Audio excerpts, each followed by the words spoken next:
You're listening to Trek FM.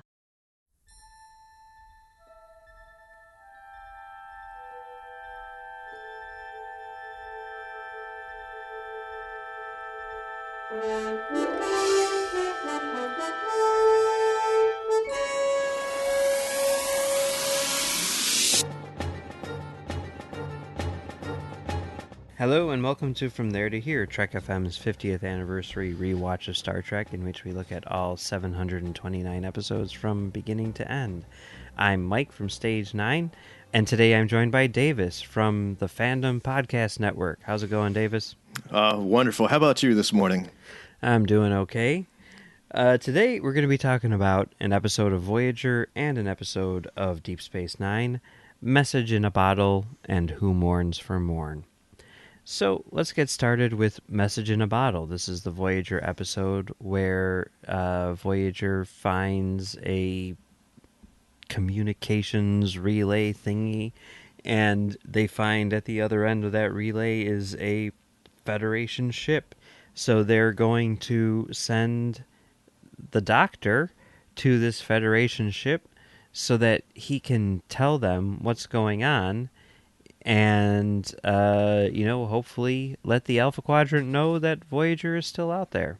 And the Doctor goes to this ship, which is some sort of crazy Federation prototype, and on board he finds another emergency medical hologram played by Andy Dick, and a bunch of Romulans, and hijinks ensue.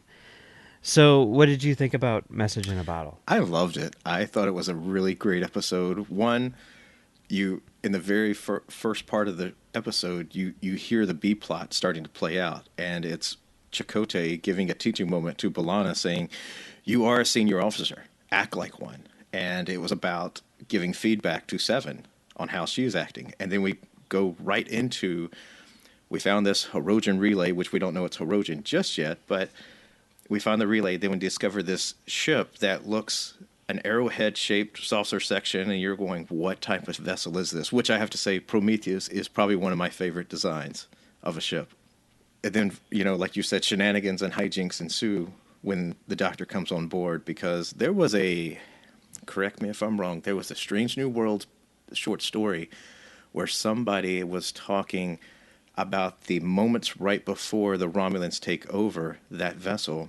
The whole crew was killed, and the guy that you see right there, it was from his point of view, that when he looked up and saw the EMH, the Doctor, he thought, oh, it's the EMH from the Enterprise, so I know everything's going to be okay. And he had no idea it was from Voyager. Oh, really? Yeah, it was a cool one. I don't remember who wrote it, and I don't remember the name, but I always just thought it was just like a good little headcanon for that whole show right there. Yeah, it's cool, and this is sort of like one of those things which, and we'll get into it even more tomorrow. But people have discussed our approach to this series From There to Here, and the idea of like bouncing back and forth between the two, and Deep Space Nine and Voyager in this case, and whether that's the right way to go, or whether we should have tackled all of Next Gen, then all of Deep Space Nine, then all of Voyager.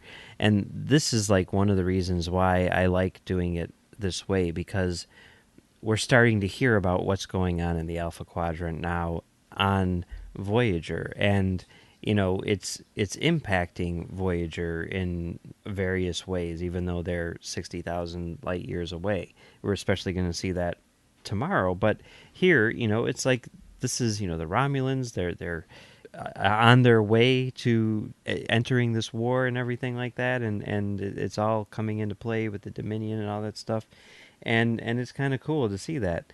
And, see things like the Defiant class ship. I don't know if it's actually the Defiant, which is supposed to be, flying in there at the end, but it's a Defiant class ship, that kind of thing. That's cool.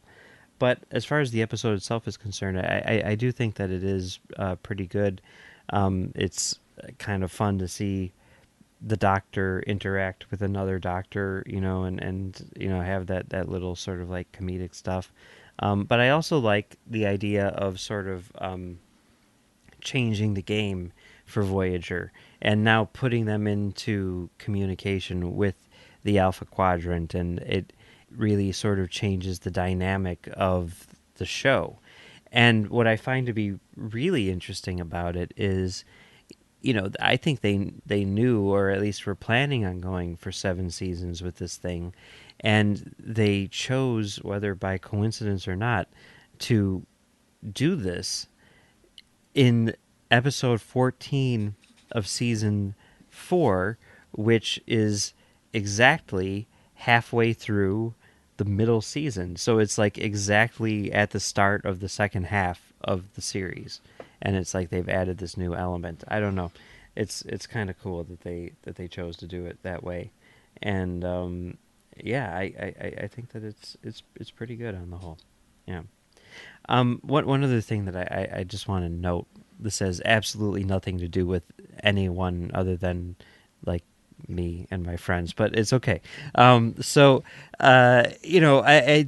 was sort of a time where I'm kind of losing interest in Star Trek. I'm maybe not watching it as much as I should, and I mean, I did see this episode when it first aired, but I wasn't like intimately involved with it, and because of that, I wasn't completely up on all the details, and that was something which was shared by me and my friends, including Max, who I used to host commentary Trek Stars with, and we worked together for years. And a couple of years after this thing aired, but before like the DVDs came out and stuff, and everyone had like full access to this information, he was reading a book or something like that. We were sitting around at work, and he turns to me and he's like, "Who are the Herosian?"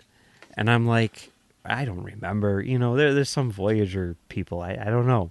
And he's like, "Okay, whatever." And then, like, a week later, I was flipping through a Star Trek magazine, and there was a picture of a Herosian, and at the bottom of the picture, it just said, Herosian. And I'm like, oh, I guess that answers our question.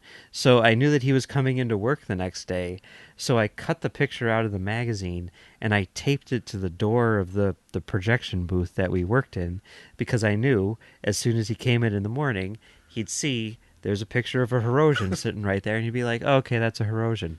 And so I did it, and 15 years later or something like that, to this very day, that picture of the Herosian is still taped to that door in that movie theater. So anyone who goes up there, to work on any projectors or whatever, will know what a Herosian is.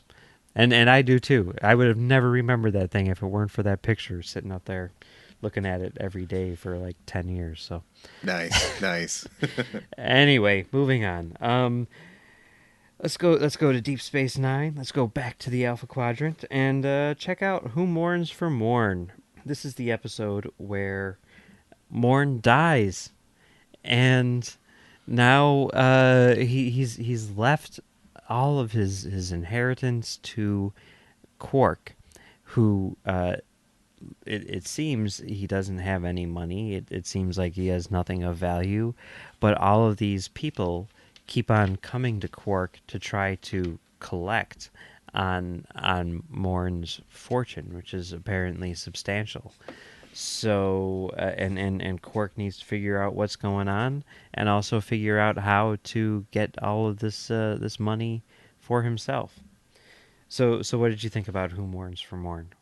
I thought it was a fun episode. I mean, that's one thing about Deep Space Nine that I've always loved, is that they'll have a few serious episodes, and then they'll have a couple of still serious, but a little bit of fun and comedy mixed in with them, just to keep everything lighthearted so it doesn't get too dark on everything. And, it looks like Morn created his own Ocean's 11, so to speak, and did a huge bank heist. Yeah, for sure. This episode, I think, is cool, and it really kind of shows what Deep Space Nine can do. I mean, doing the comedic episodes and everything is great. Doing episodes like Walt's about, supporting characters is great. But doing episodes which focus on essentially extras, I mean, that's so cool. It's like Morn has been sitting there for years. Every once in a while, someone will say something about him, which is really funny. But then for them to say, like, we're going to basically give Morn his own episode, and we're gonna learn more about this character than we've ever known, and everything. It's so great, and it's all done in such a sort of like comedic fashion, and like the idea that he's so talkative and everything like that. You just can't shut the guy up when, in reality, he never says a single word on the show. I mean, that kind of thing. It's just perfect, and it's such a Morn thing to do, to have like an episode all about him where he's basically not in it at all, at least until the very end. I mean, I don't know. I love this episode so much. I mean, part of it is that I think it's really funny and really fun, but I also just love the fact that it exists. Deep Space Nine is such a textured show, and I think a lot of the reasons for that is because of all of the characters that they have and all of the supporting characters, and the fact that they're even willing to spend an entire episode on the guy who just sits at Quark's bar. It's great. It's great. I really, really love this episode. Yeah, I still think at the very end when Quark is looking just at the gold and not the latinum, he goes, there's lesser advanced civilizations that might be interested in this. We could actually do something with this right here. He was already thinking, 3 steps ahead of what he could do with just the gold. Yep.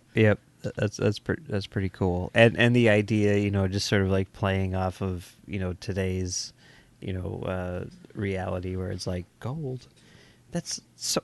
Who would want worthless gold? I mean, that's great. What'd you think of the 2 demented brothers?